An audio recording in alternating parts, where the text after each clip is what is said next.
Salut à tous! Dans cette vidéo, nous allons parler du terrain de jeu du freerider, le hors-piste. Mais finalement, le hors-piste, c'est quoi? Nous allons définir ce terme, ce que l'on retrouve derrière et qu'est-ce que ça implique pour vous, freerider en herbe.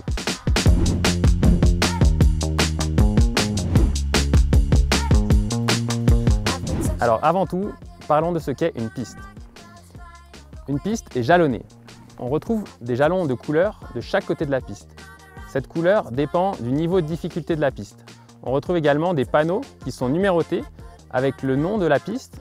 Ces numéros vont dans un ordre décroissant et le plus petit numéro, le numéro 1, se situe en bas de la piste, toujours en bas d'une remontée mécanique.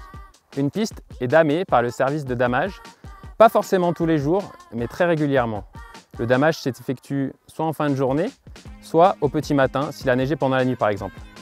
Une piste est sécurisée. Les obstacles éventuels sont signalés, un canon à neige, un croisement ou encore une bosse de neige de culture. Enfin, une piste peut être ouverte ou fermée. On trouve cette information sur le panneau des pistes ou encore au départ de la piste. S'il y a une banderole piste fermée, c'est pour une bonne raison. Peut-être que le damage est en cours, peut-être qu'il y a une compétition, peut-être qu'il y a un risque avalanche. En tout cas, ce n'est pas le hasard et il faut bien respecter cette indication. Mais du coup, le hors-piste, c'est quoi? Eh bien, dès que l'on franchit le jalon de bord de piste, on passe en hors-piste et on quitte le beau billard fraîchement damé du matin. En hors-piste, on peut trouver tout type de neige. Idéalement de la neige poudreuse, le graal de tout skieur, mais on peut également trouver de la neige parfois croûtée, gelée, soufflée. Toutes ces neiges demandent de l'anticipation et une technique adaptée. De même, le hors-piste n'est pas balisé. On peut y trouver tout type d'obstacles, des arbres, des trous ou encore des barres rocheuses qui ne seront pas matérialisées. Alors, ouvrez bien les yeux, regardez au loin et maîtrisez votre vitesse en toute situation. Un hors-piste, même à proximité du domaine skiable, n'est pas systématiquement sécurisé. Le service des pistes de la station réalise des déclenchements préventifs d'avalanche sur les zones en amont des pistes balisées avec des moyens spécifiques.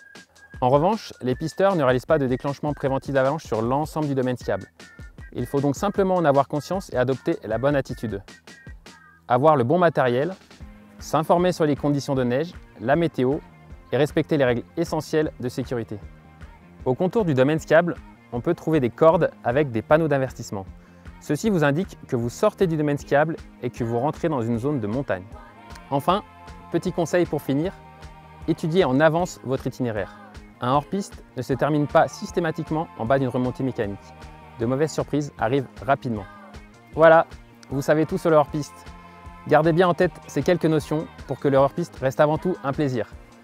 Bon ride à tous et soyez prudents!